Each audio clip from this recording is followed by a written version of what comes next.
অবশেষে ঘোমটা সরিয়ে রোশনির পর্দা ফাঁস করে দিল শ্রদ্ধা। হাত জোর করে ক্ষমা চাইল রোশনি। ভাগ্যরেখা ধারাবাহিকের 460 নম্বর পর্বে আপনারা দেখতে পারবেন শ্রদ্ধাকে সকলে বলে, শ্রদ্ধা এটা মনে হচ্ছে তুমি স্বপ্ন দেখেছো, স্বপ্নের মধ্যে এরকম হতে পারে। কিন্তু শ্রদ্ধা কোনোভাবেই বিশ্বাস করতে রাজি না।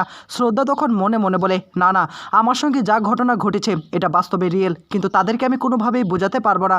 আরতি তখন বলে ওঠে, আমার মনে হচ্ছে এখন বৌদির একটু বিশ্রাম নেওয়া দরকার, অনেকটা রাত জেগে রয়েছে, নাহলে শরীর আরও খারাপ হয়ে যেতে পারে। অভয়ের মা বলে, হ্যাঁ শ্রদ্ধা, তুমি বরং একটু বিশ্রাম নাও, আমরা বরং চলে যাই। এই বলেই তখন সকলে ঘর থেকে চলে যায়। এদিকে শ্রদ্ধা অভয়কে বোঝানোর চেষ্টা করে এটা আসলে স্বপ্ন ছিল না, আসলে কেউ না কেউ ছিল। অভয় তখন শ্রদ্ধাকে কাছে টেনে বলে, শ্রদ্ধা তুমি কোথায় চলে গিয়েছিলে? এক মুহূর্তের জন্য আমি তোমাকে হারিয়ে ফেলেছিলাম।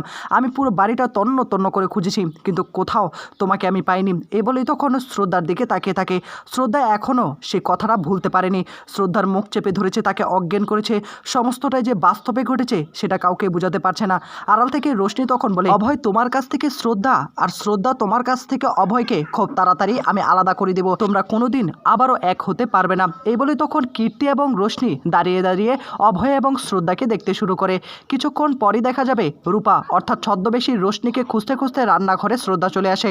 শ্রদ্ধা এসেই তখন অভয়ের মাকে প্রশ্ন করে, কি ব্যাপার, রূপা কোথায়? রূপাকে তো দেখতে পাচ্ছি না মা। অভয়ের মা তখন বলে, রূপা তো নিচে গিয়েছে, নিচে তো পুজোর আয়োজন করা হচ্ছে, আর সেখানে একটু কাজ বাজ বাকি রয়েছে, সেজন্য সেখানে গিয়েছে। কথা শোনার পর শ্রদ্ধার মাথায় তো আকাশ ভেঙে পড়ে। শ্রদ্ধা ভীষণ রকম চিন্তা করতে থাকে। শ্রদ্ধা তখন বলে, অনেক পুজোর কাজ বাজ আমাকে নিচে দিতে হবে, আমি একটু নিচে গিয়ে দেখে আসি। অভয়ের মা তখন বলে, যেহেতু নিচে যাচ্ছই তাহলে এই প্রদীপগুলো নিয়ে যাও, সেখানে গিয়ে প্রদীপগুলো খুব সুন্দর করে সাজিয়ে দিও।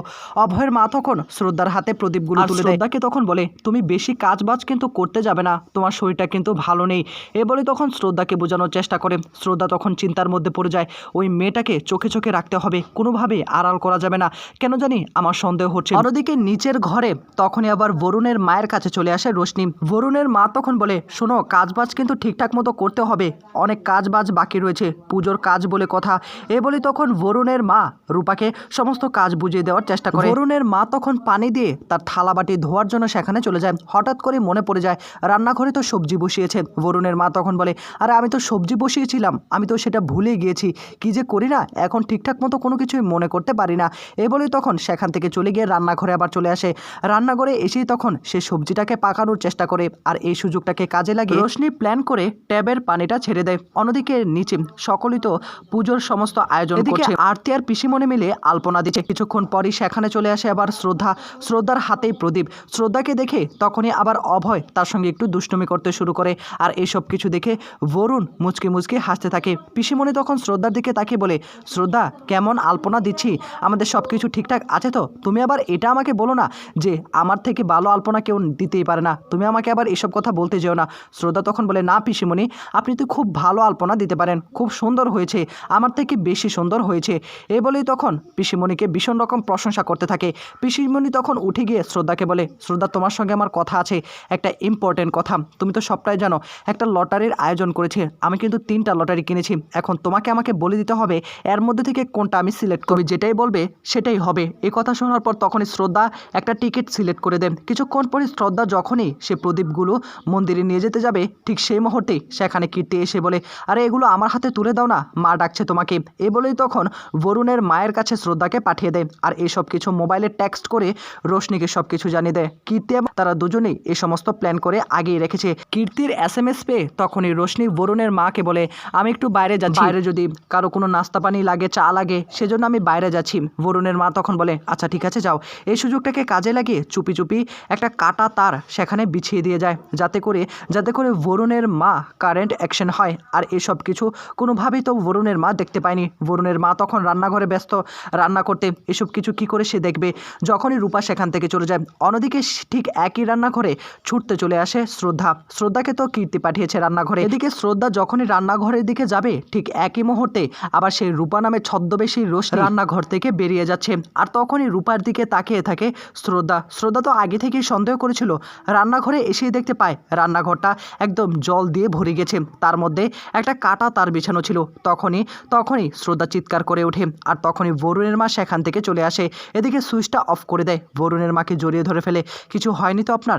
চিৎকার চেঁচামেচির আওয়াজ শুনে সকলেই সেখানে চলে আসে, আর সকলে তখন শ্রদ্ধার প্রশংসা করতে শুরু করে। আর তখনই বরুণের মা বলে, আরেকটু হলেই তো আমি চলে গিয়েছিলাম, আমাকে তো তোরা কেউ দেখতে পেতি না। বরুণ তখন বলে, না মা, তোমার কিচ্ছু হবে না। শ্রদ্ধাকে নিয়ে সকলে প্রশংসা করতে থাকে যে শ্রদ্ধা না থাকলে আজকে যে কি হয়ে যেত। এদিকে ছদ্মবেশী রোশনিও প্রশংসা করতে থাকে, আমি তো এসেই বলেছিলাম আপনাদের এই বউ কিন্তু বাড়ির লক্ষ্মী। কিছুক্ষণ পরে কীর্তি আবার প্রশংসা করতে থাকে যে আসলে আজকে যদি না থাকতো মায়ের যে কি হয়ে যেত। এসব প্রশংসা শুনে আবারও একটু সন্দেহ হয় শ্রদ্ধার, কিন্তু একটা কথা কিছুই বুঝতে পারছি না, এখানে কাটা তার আসলো কোথা থেকে? কাটা তার তো এখানে আসার কথা ছিল না, তো রূপা ছিল, কিন্তু এই জলের ট্যাপটা কি করে ছাড়লো সেটাও তো বুঝতে পারছি না। এদিকে যখনই রূপার কথা অর্থাৎ ছদ্মবেশী রোশনির কথা বলে তখনই রোশনি ভীষণ রকম ভয় পেতে শুরু করে, না জানি এখনই ধরা পড়ে যাবে। এদিকে সকলে পুজোর আয়োজন করার জন্য সেখান থেকে চলে যায়। শ্রদ্ধা তখন রোশনিকে বলে, রূপা তুমি কোথায় যাচ্ছ? তোমাকে তো অনেক কাজ বাজ করতে হবে তাই না? এই জলগুলো পরিষ্কার করবে এটা কি? এগুলো পরিষ্কার করে নাও। এ বলেই তখন কাজে লাগিয়ে দেয় ছদ্মবেশী রোশনিকে। আরতি যখন সেখান থেকে উঠতে যাবে ঠিক সেই মুহূর্তে আবারও তার মাথাটা প্রচণ্ড রকম ঘুরিয়ে যায়। ঋতুপিসি তখন বলে, কি হয়েছে? মাথাটা ঘুরাচ্ছে? তুই কিছু একটা ফল খা, দেখবি ঠিক হয়ে যাবে। আরতি তখন ফল খাওয়ার জন্য সেখানে চলে আসে। যখনই ফল খেতে যাবে তখনই শ্রদ্ধা এসে বলে, ফলটা অন্তত কেটে খাওয়া দরকার, কারণ ভালো মন্দ থাকতেই পারে। এই সব কিছু শোনার পর কেউ তো এইসব কিছু বিশ্বাস করতে রাজি না। তখনই সেখানে অভয় এসে বলে, আচ্ছা হয়েছে তো, যেহেতু বলেছে একবার কেটে দেখলে কি হয়। ঋতুপিসি যখনই আপেলটা কাটবে তখনই আপেলটার ভিতর থেকে পচা দুর্গন্ধ বের হয়। আপেলটা ছিল পচা। আর এসব কিছু দেখে অভয় তখন বলে, দেখলি তো শ্রদ্ধা যেটা বলেছে সেটাই হয়েছে, এখন থেকে খাবার খাবি একটু দেখে শুনে খাবি না। এদিকে এসব কিছু দেখে শ্রদ্ধা তখন বলে, দেখো আরতি, আমার কথাই তো হয়েছে। কিছুক্ষণ পরে আরেকটা সুখবর আসে। একটু আগেই যে লটারিটা ধরেছিল না শ্রদ্ধা, সে লটারির 10 লক্ষ টাকা পেয়ে গিয়েছে ঋতুপিসি। এদিকে এই খবর পেয়ে সকলে তো ভীষণ রকম খুশি। কিছুক্ষণ পরে বাড়িতে পুজোর আয়োজন করা হয়। পুজোর আয়োজন করা হয়ে গেলে পণ্ডিত মশাইও সেখানে চলে আসে। পণ্ডিত মশাইকে শ্রদ্ধা প্রণাম করে আর পণ্ডিত মশাই বলে একটু প্রদীপগুলো জ্বালিয়ে দেওয়ার জন্য। শ্রদ্ধা তখন হাতে দিয়ে সেলার নেয় আর তখনই প্রদীপগুলো জ্বালাতে যায়। যখনই একটা প্রদীপ জ্বালাবে ঠিক সেই মুহূর্তে হঠাৎ করে সবগুলো প্রদীপ জ্বলে যায়। আর এতে করে সকলেই তখন শ্রদ্ধার দিকে তাকিয়ে ভীষণ রকম খুশি হয়ে তাকে বিভিন্নভাবে প্রণাম করতে থাকে। শ্রদ্ধা হলো সাক্ষাৎ দেবীমা। এইসব কিছু জানার পর দেখার পর শ্রদ্ধার আবারও একটু ঘটকা লাগে। পুজো প্রায় শেষ পর্যায়ে। এক এক করে পুজো যখন শেষ হয়ে যায় শ্রদ্ধা তখন মনে মনে বলে, আজকে আমি প্রমাণটা ফাঁস করে দেব। আজকে এই পর্দার আড়ালে কে আছে, ঘোমটার আড়ালে কে আছে, তাকে আমাকে অবশ্যই দেখতে হবে। যেই বলা সেই কাজ।